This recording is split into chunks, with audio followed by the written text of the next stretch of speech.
Bismillahirrahmanirrahim. Assalamualaikum warahmatullahi taala wabarakatuh.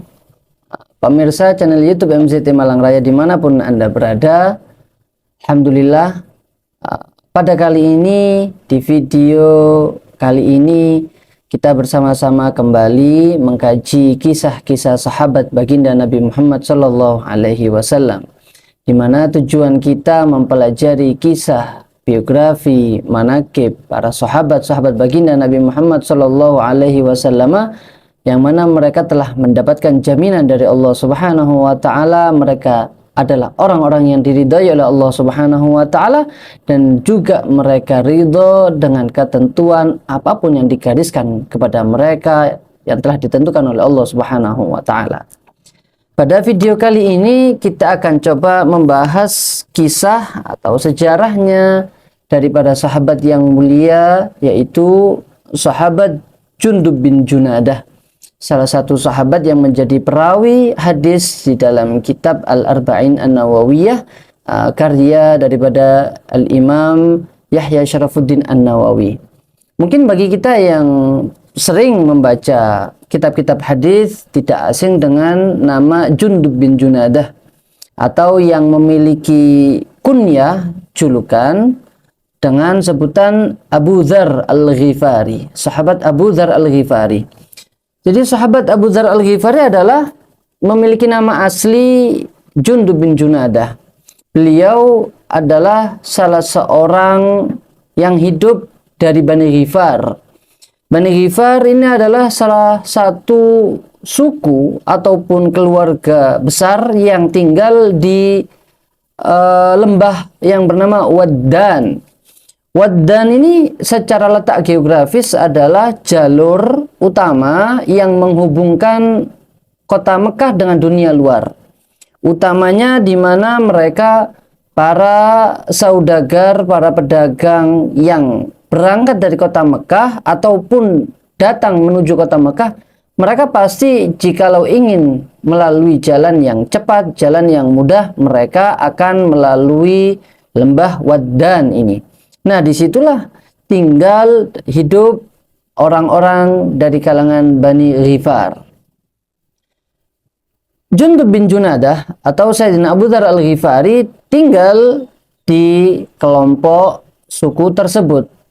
Mereka, suku Bani Ghifar, hidup, kebanyakan mayoritas dari mereka hidup dan mendapatkan kehidupan mereka dari memalak atau menarik pajak. Bahasa mereka menarik pajak bagi mereka para pedagang yang lewat di situ, sehingga dari uang setoran yang dibayarkan oleh para pedagang yang lewat jalur itu, hiduplah suku Ghifar ini. Tetapi Sayyidina Abu Dzar Al-Ghifari bukanlah semata-mata laki-laki yang hanya tertutup dengan duniawi dan materi saja. Beliau adalah seorang laki-laki yang cerdas, juga memiliki batin yang tajam, sehingga beliau setelah mungkin seringkali mendapati apa yang beliau dapatkan dari uang setoran mereka, orang-orang yang lewat di jalur tersebut, beliau merasa batinnya mengatakan ini sebuah hal yang kurang baik, atau ini hal yang tidak pantas yang kami lakukan. Sehingga beliau pun juga mencari apa yang harus dia lakukan, apa hal yang baik yang perlu beliau tinggalkan dari hal yang telah dilakukan ini.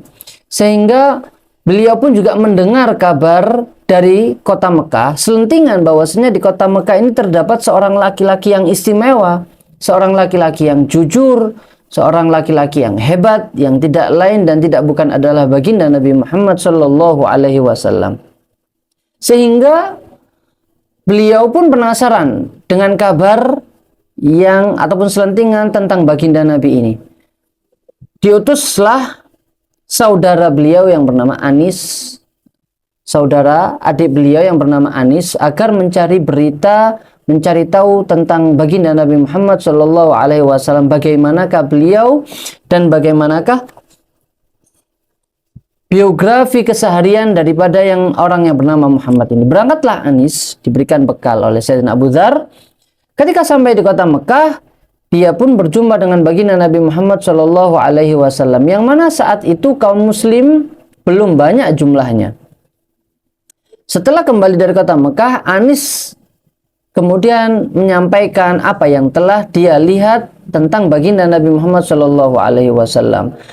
Anis ini mengatakan, laqad ra'aitu wallahi rajulan yad'u ila makarimil akhlak. Saya telah melihat, demi Allah, dia bersumpah, seorang laki-laki yang berperangai sangat baik, mengajak kepada kebaikan, mengajak kepada akhlak-akhlak yang sempurna. Wa yaqulu kalaman ma huwa bisyar. Dan beliau ini, Nabi Muhammad ini mengucapkan ucapan, kalimat yang pasti itu bukanlah syair buatan manusia. Kemudian Abu Dzar bertanya, wa madza yaqulun nas fi? Bagaimana pendapat orang-orang sekitarnya? Yaqulun innahu sahir wa kahin wa syair. Orang-orang di sekitar Nabi Muhammad ini, mereka mengatakan bahwasanya Nabi Muhammad ini adalah seorang penyihir, seorang dukun, seorang penyair.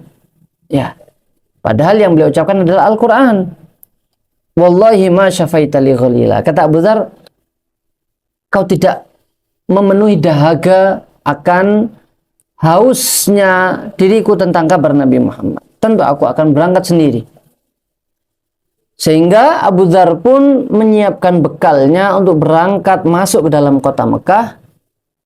Dan sebelum berangkat, Anis ini berpesan kepada Abu Dzar Al-Ghifari, hati-hatilah engkau, wahai Abu Dzar, saudaraku, dengan penduduk Mekah. Karena mereka, jikalau mendapati orang yang ingin mencari baginda Nabi Muhammad, mereka akan mencegahnya, bahkan mereka akan menyakiti, mengganggu orang yang hendak mencari Nabi Muhammad tersebut. Sehingga Abu Dzar menyiapkan bekal, mempersiapkan diri untuk berangkat ke kota Mekah dan masuk ke kota Mekah secara diam-diam. Dia pun menyamar seakan-akan dia adalah penduduk sekitar. Kemudian dia pun tidak bertanya sedikit pun tentang perihal baginda Nabi Muhammad, sehingga sampailah Abu Dzar ini ke sekitar pelataran Ka'bah. Dia menunggu, mencari mana laki-laki yang benar-benar ditunggu.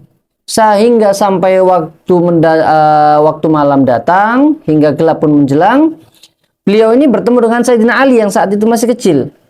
Kemudian Sayyidina Ali pun melihat, Sayyidina Ali yang saat itu masih kecil melihat Abu Dzar ini seperti orang yang linglung. Sayyidina Ali membatin, apakah orang ini lupa akan rumahnya? Dia lupa rumahnya. Sehingga Sayyidina Ali pun berkata kepada orang ini, Abu Dzar ini, halumma ilaina ayyuhar rajul, mari ikut saya. Tanpa ada pertanyaan kau dari mana, siapa engkau, apa yang engkau butuhkan, apa yang engkau cari, Sayyidina Ali mengatakan halumma ilaina. Ya Allah, mari ikut saya ke rumah, istirahatlah di rumah saya. Tidak ada satu patah kata pun yang keluar dari dua laki-laki ini. Abu Dzar pun juga tidak bertanya sedikit pun. Abu Dzar tidak mengatakan apapun tentang apa yang dia cari, sehingga dua orang ini pun berjalan dengan diam sampai tinggallah di rumah Sayyidina Ali. Kemudian keesokan harinya, setelah beristirahat bermalam di rumah Sayyidina Ali, laki-laki ini pun kembali lagi ke masjid. Keesokan harinya pun juga seperti itu, sampai sore menjelang tidak menemukan apa-apa, bertemu lagi dengan Sayyidina Ali, berulang terus sampai hari yang ketiga. Sehingga ketika selesai bermalam yang ketiga, Sayyidina Ali ini bertanya kepada Abu Dzar ini, ala tuhadditsani amma aqdamaka ilayya ila Makkah? Sudah 3 hari ini saya melihat engkau seperti orang linglung, mencari hal yang seperti engkau kehilangan sesuatu. Apakah kamu tidak mau bercerita tentangku? Kemudian Abu Dzar bertanya, in a'taitani mitsaqan an tursyidani ila ma atlub fa'altu. Fa'atahu Ali ma arada mitsaq. Kemudian Abu Dzar ini meminta kepada Sayyidina Ali yang saat itu masih kecil, kamu berjanji bahwasannya kamu akan menunjukkan apa yang aku cari dan kamu tidak cerita kepada siapa-siapa. Kemudian Sayyidina Ali pun menjawab, ya aku berjanji. Kemudian laki-laki Abu Dzar ini berkata, laqad qasadtu Makkah min amakina ba'idah. Saya ini datang dari jauh menuju kota Mekah. Saya ingin datang ke kota Mekah. Abtaghi liqa'an nabil. Jadi saya ingin berjumpa dengan seorang nabi yang baru, yang aku mendengarnya sedikit tentang beliau. Fan farjat asariru Ali radhiyallahu anhu. Kemudian Sayyidina Ali sumringah, bahagia mendengar kabar tersebut. Wa qala wallahi innahu la rasulullahi haqqa. Kata Sayyidina Ali yang saat itu masih kecil, beliau adalah nabi yang sesungguhnya, beliau adalah utusan Allah yang sesungguhnya. Wa innahu kemudian Sayyidina Ali menceritakan banyak tentang baginda Nabi Muhammad sallallahu alaihi wasallam yang tidak lain tidak bukan adalah sepupu beliau sendiri. Fa idza asbahna, maka kita akan bermalam, keesokan harinya kita ketika masih pagi, engkau akan aku antarkan kepada beliau. Sehingga keesokan harinya saat pagi-pagi, Sayyidina Ali pun mengantarkan Abu Dzar Al-Ghifari kepada Rasulullah yang saat itu ada di Bait Al-Arqam. Sehingga ketika pertama kali berjumpa dengan baginda Nabi Muhammad sallallahu alaihi wasallam, apa yang diucapkan oleh Abu Dzar Al-Ghifari? Assalamu alayka ya Rasulullah. Ketika hendak masuk, di mana Rasulullah berada, Abu Dzar mengucapkan Assalamu alayka ya Rasulullah. Kemudian Rasulullah menjawab, wa alayka salamullahi wa rahmatuhu wa barakatuh. Begitu indah. Fakana Abu Dzar, maka disebutkan di dalam kitab kita, fakana Abu Dzarrin man hayyar Rasul bi tahiyyatil Islam thumma sya'at wa ammat ba'da dzalik. Maka Abu Dzar adalah orang yang pertama mengucapkan kalimat tahiyat assalamualaikum kepada Rasulullah dan tahiyatul Islam, kemudian tahiyatus salam, yang sampai sekarang pun ketika kita berjumpa, kita masuk rumah, kita bertemu dengan orang lain, kita disunahkan untuk mengucapkan assalamualaikum warahmatullah dan wajib untuk menjawabnya. Dan inilah asal usul daripada salam tercipta bermula di syariat Islam, dan pencetusnya adalah bermula dari sahabat Abu Dzar Al-Ghifari yang langsung dijawab oleh baginda Nabi Muhammad sallallahu alaihi wasallam. Kemudian Rasulullah pun menyambutnya dan Abu Dzar pun sangat berbahagia. Rasulullah mengajaknya untuk masuk Islam dan Abu Dzar pun diajarkan untuk membaca Al-Quran. Kemudian tidak lama setelah itu Abu Dzar pun langsung mengucapkan kalimat asyhadu an la ilaha illallah wa asyhadu anna Muhammadar Rasulullah sallallahu alaihi wasallam. Kemudian di dalam kitab ini beliau mengatakan, Syekh Abdurrahman Ra'fat Basyam menceritakan wal natrukil kalam li Abi Dzar liyaqussu alaina bi nafsihi baqiyata khabarihi. Kemudian setelah masuk Islamnya, Sayyidina Abu Dzar pun meriwayatkan ataupun menulis kisah hidupnya semenjak beliau masuk ke dalam Islam. Bagaimanakah kisah beliau bersama baginda Nabi Muhammad? Bagaimanakah perjuangan beliau bersama baginda Nabi Muhammad? Bagaimanakah kehidupan beliau setelah beliau masuk Islam? Beliau meninggalkan kampung halamannya. Apa perintah pertama dari baginda Nabi Muhammad? Kita akan ikuti dan kita lanjutkan pada video selanjutnya, dan akan kita lanjutkan, kita sempurnakan, kita pelajari bagaimana kehidupan daripada sahabat Abu Dzar Al-Ghifari setelah beliau mengenal baginda Nabi Muhammad sallallahu alaihi wasallam. Mudah-mudahan Allah Subhanahu wa taala tetap memberikan kita istiqomah untuk senantiasa belajar dan mempelajari ilmu agama Islam. Wallahu musta'an alaihi tuklan. Assalamualaikum warahmatullahi wabarakatuh.